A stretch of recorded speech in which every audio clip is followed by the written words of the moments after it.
अपूर्व का एक मित्र था अविनाश, जो धनवान था। अपूर्व अपनी गरीबी से तंग आकर धनवान बनने के आसान रास्तों की ताक में था। अपूर्व की बेटी अंजलि और अविनाश का बेटा सत्यकाम दोनों बचपन ही से एक दूजे को चाहते चले आए थे। पर 1 महीने का ब्याज चुकाना होगा, 20,000 मोहरे। ले लेना। ले जाओ, ले जाओ, ये लो। धन्यवाद। कल काली मंदिर के पास भृगुकुटी में आ जाना, तुम्हारा सारा हिसाब चुकता कर दूंगा। अविनाश, तो मुर्दों से व्यवहार कर रहा है? जब जिंदा लोग धोखा करें, तब इंसान मुर्दों से व्यापार न करे तो किससे करे? बता विक्रम, जिस धन के लिए अपूर्व उम्र भर तरस रहा था, उस धन को उसने लौटा क्यों दिया? विक्रम और बेताल, विक्रम और बेताल। विक्रम ने बैताल को किया अपने वश में, लादा उसे अपने कंधे पर और चल पड़ा। और हमेशा की तरह शुरू हुई बैताल की सुनाई हुई एक और कहानी। कहानी थी एक गरीब इंसान की, जिसका नाम था अपूर्व। अपूर्व आग के उस दरिया से गुजर रहा था जिसे गरीबी कहते हैं, भूख कहते हैं, निरादर कहते हैं। अपूर्व का एक मित्र था अविनाश, जो धनवान था। अपूर्व अपनी गरीबी से तंग आकर धनवान बनने के आसान रास्तों की ताक में था। अपूर्व की बेटी अंजलि और अविनाश का बेटा सत्यकाम दोनों बचपन ही से एक दूजे को चाहते चले आए थे। दोनों बेफिक्र पंछियों की तरह झूमते, हंसते, चहकते। उनके लिए निर्धन धनवान में कोई फर्क न था। मगर गरीब अपूर्व हर कीमत पर अपने हालात बदलना चाहता था। और आखिर एक दिन, अपूर्व, मैं यात्रा के लिए अयोध्या जा रहा हूं। मैंने मेरे बेटे सत्यकाम से कह दिया है वो मेरा सारा कर्ज चुका दे। तुम जरा उसकी सहायता कर देना। जरूर। पिताजी, हम महाकाली के मंदिर होकर आते हैं। अच्छा बेटा। अपूर्व, मैं अयोध्या से आ जाऊं, बाद में इन दोनों के बारे में कुछ सोचते हैं। हाँ, मैं सत्यकाम की जन्मपत्री तुम्हें ढूंढ कर देता हूं, तुम पुजारी जी को दिखा देना।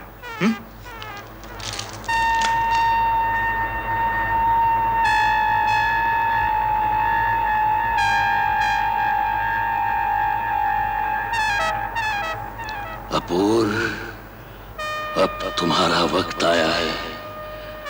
बहती गंगा में नहा लो, नहा लो अपूर्व, नहा लो। वो बही खाता, वो बही खाता, वो बही खाता, वो बही खाता।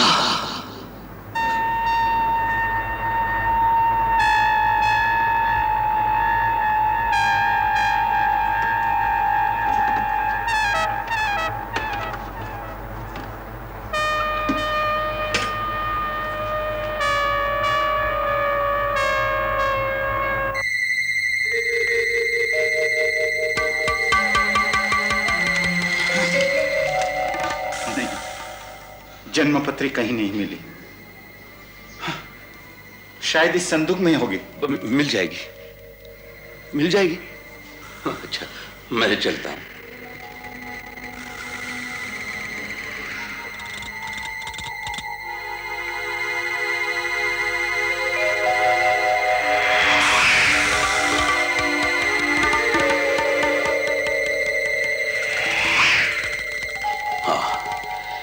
एकदम अविनाश के हस्ताक्षर। यही सुनहरी मौका है अपूर्व, जन्म जन्म का दरिद्र दूर कर ले। गरीबी की ठोकरें बहुत खाली। अरे अब तो कुछ जन्म सुधार। एक ही हाथ ऐसा तगड़ा मार कि उम्र भर की रोटियां निकल आए।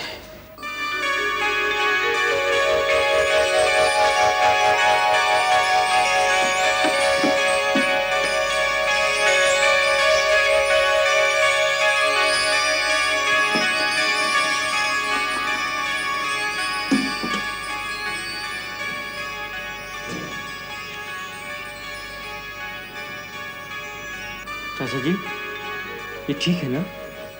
हस्ताक्षर पिताजी के ही है ना? हाँ बेटे, मैं तो आंखें बंद करके भी पहचान सकता हूं।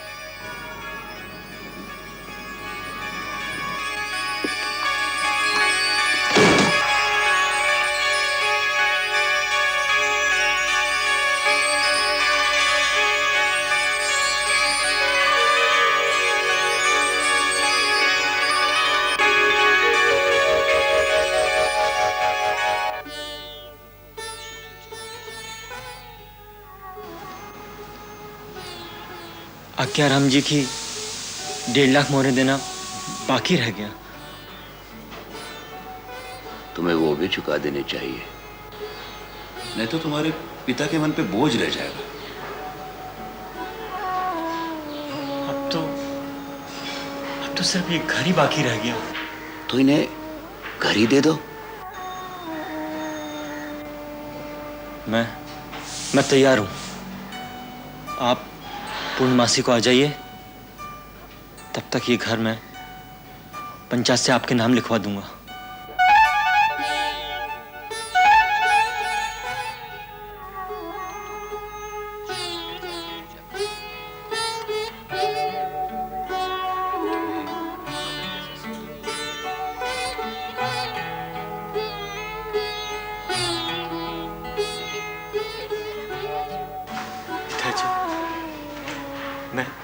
मैं बिल्कुल कंगाल हो गया हूं। मेरे पास कुछ भी नहीं रहा, लेकिन मैं दुखी नहीं, खुश हूं कि आज आपको दिया हुआ वचन पूरा हुआ।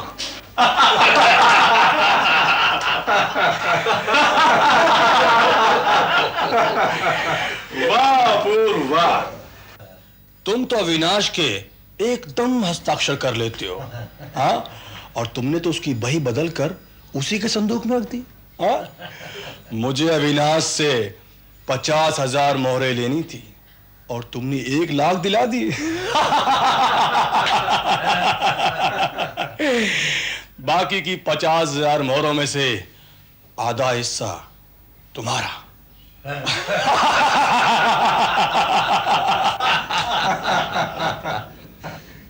देखो आज्ञाराम, जब तुम्हें अविनाश का घर मिल जाए तब उस घर का चौथा हिस्सा मेरा होगा।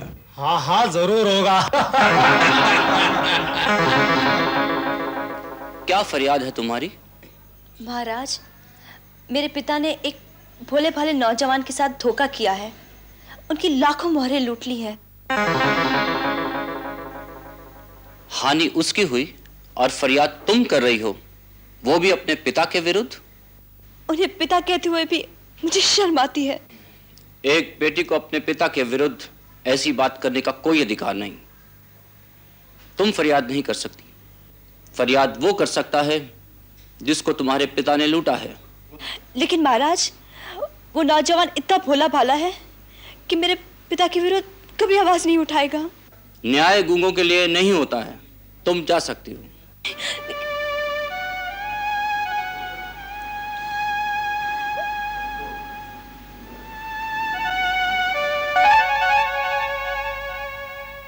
नहीं अंजलि,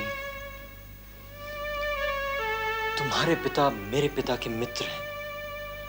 मैं उन्हें दरबार में नहीं घसीट सकता और ना ही मैं अपने पिता का नाम बिगाड़ना चाहता हूं।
50,000 मोहने तो तुमने मारी और ये घर तुम्हारे नाम हो गया।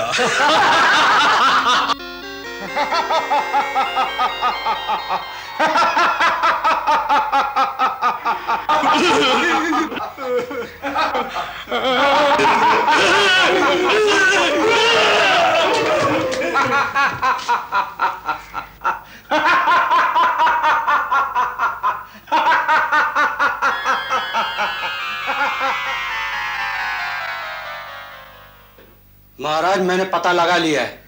अंजलि सत्यकाम से प्रेम करती है। शमशेर सिंह, तुम सत्यकाम को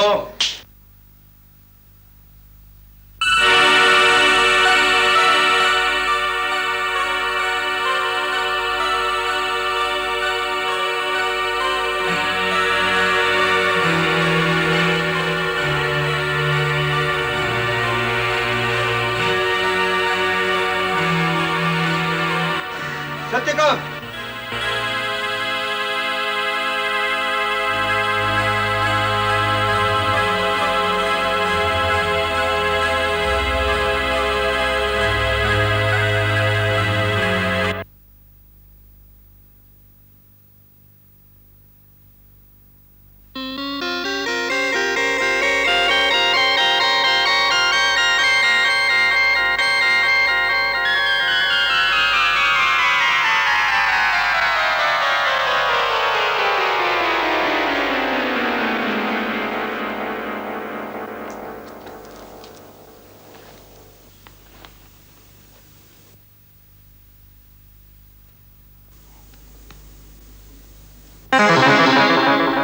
अविनाश, तुम तो यात्रा पर गए थे ना? कल ही आया। सुना है तुमने पिछले दिनों में बहुत धन कमाया है। सत्यकाम ने मेरे सारे कर्जे चुका दिए। हाथ तंग हो गया। मैंने दो व्यापारियों से बात की है। मुझे एक दिन के लिए 1,00,000 मोहरें चाहिए। ले जाओ, ले जाओ। हाँ, पर 1 महीने का ब्याज चुकाना होगा। 20,000 मोहरे। ले लेना।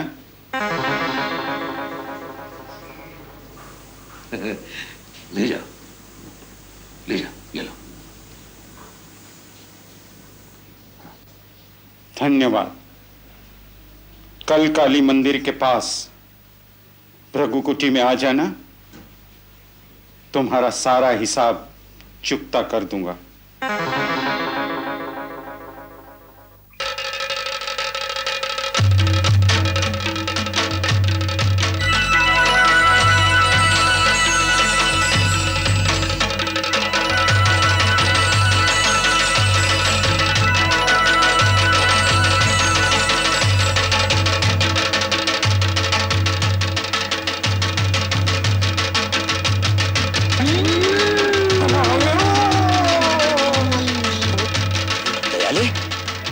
नारायण प्रभु, तुम तीनों तो मर चुके हो, हैं?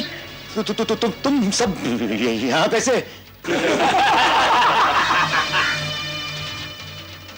अविनाश, तो मुर्दों से व्यवहार कर रहा है? जब जिंदा लोग धोखा करें, तब इंसान मुर्दों से व्यापार न करे तो किससे करे?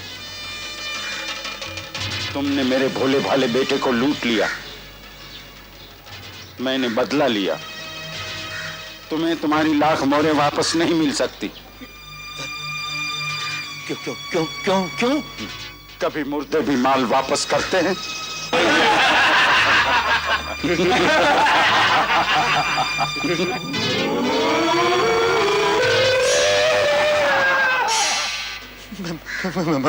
मर गया। भूत ने मुझे लूट लिया। तुम अपना काला मुंह करके यहां से चले जाओ। कुछ तो दया करो। जो भी अपूर्व ने जिनकी मदद की थी, उन्हीं मित्रों ने उसे ठोकरें मारी। निकल जाओ यहां से। दुनिया वालों ने उसे धक्के दिए और जब कई दिन के भूखे को एक रूखी सूखी रोटी मिली तो वो भी उसके भाग्य में नहीं थी। जय भैरव,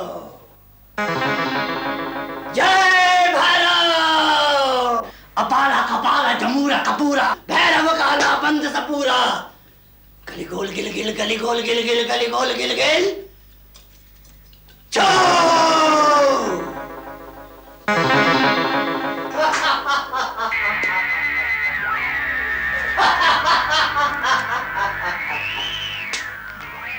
जादूगर, जय भैरव, अपाला कपाला जमूरा कपूरा, भैरव काला बंद सपूरा, अपाला कपाला जमूरा कपूरा, भैरव काला बंद सपूरा, अपाला कपाला जमूरा कपूरा, भैरव काला बंद सपूरा, अपाला कपाला जमूरा कपूरा। सत्यकाम, सत्यकाम, सत्यकाम, ये लोग कहाँ जा रहे हैं? आज अपूर्व की बेटी अंजलि का ब्याह है।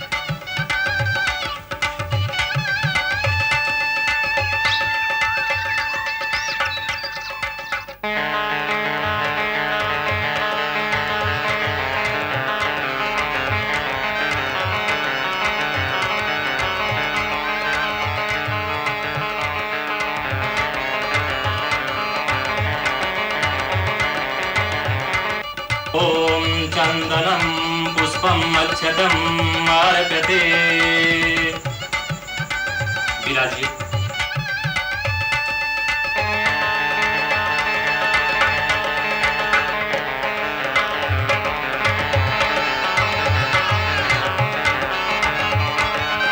ब्याह का मुहूर्त हो गया है, कन्यादान कौन करेगा?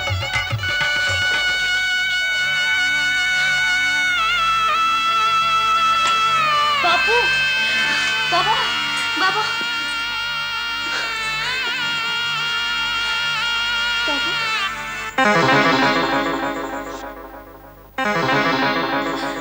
आप? तो ये कौन है?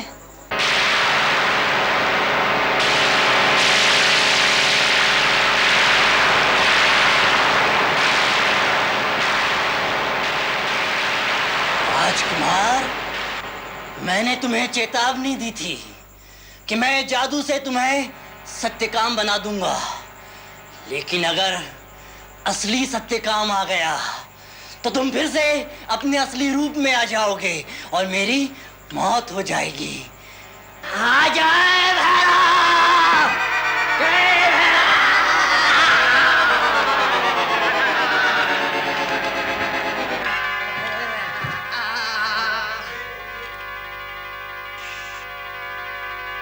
तुम कैसे बच गए?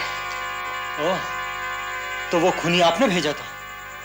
वो समझा कि उसने मुझे मार डाला है, लेकिन योग क्रिया से मैंने अपने प्राण ऊपर चढ़ा लिए थे। कोई बात नहीं, हम तुम्हें अभी ऊपर भेज देंगे। शमशेर महाराज, ले चलो अंजलि को जबरदस्ती अपने साथ। इसके लिए तुम्हें मेरी लाश से गुजरना होगा। रुक जाओ। राजकुमार अमरीश, तुम प्रजा पर जुल्म करके देश की मर्यादा को तोड़ रहे हो। ले चलो इसे।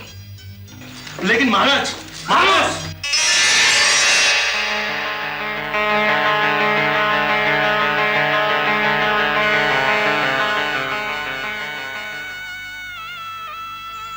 बेटे, मैं यह संकल्प करके अयोध्या गया था कि भगवान राम के चरणों में प्राण त्याग दूं, किंतु सरयू नदी में मेरा पैर फिसल गया और मेरे जीवन की लीला वहीं समाप्त हो गई।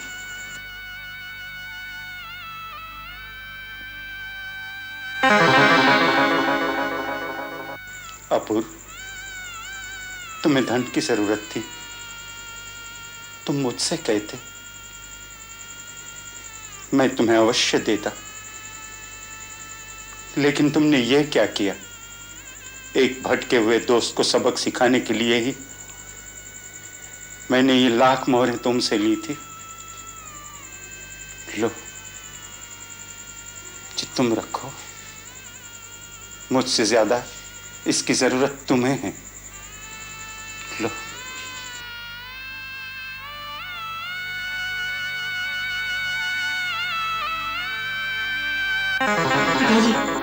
पिताजी।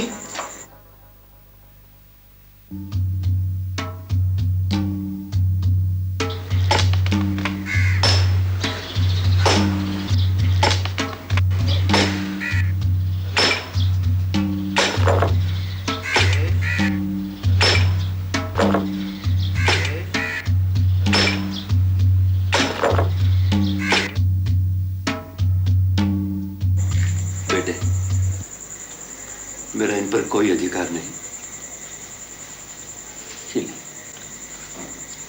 और यहां तक पहुंचकर वैताल रुक गया और किया उसने विक्रम से सवाल। बता विक्रम, जिस धन के लिए अपूर्व उम्र भर तरस रहा था, उस धन को उसने लौटा क्यों दिया? जल्दी बता, वरना मैं तेरे सर के टुकड़े टुकड़े कर दूंगा। हाँ। बेताल, जिंदगी की ठोकरों ने अपूर्व की आंखें खोल दी। वो समझ गया कि धन के तीनों रूप दुखदाई है। जब धन नहीं होता तो उसे कमाने का झंझट, जब आ जाता है तो उसे संभालने का झंझट, और जब आकर चला जाता है तो इंसान को जीते जी मार जाता है। धन का लोभ कभी भी इंसान को चैन से नहीं रहने देता। वक्त ने उसे सिखा दिया कि इंसान गलत रास्ते पर चलकर कभी भी अपनी किस्मत नहीं बना सकता।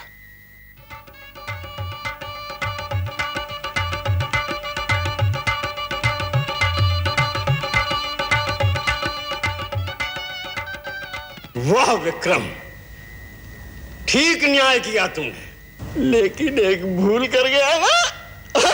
तू बोला तो ले मैं जा रहा हूं। मैं तुझे नहीं छोड़ूंगा, मैं तुझे नहीं छोड़ूंगा।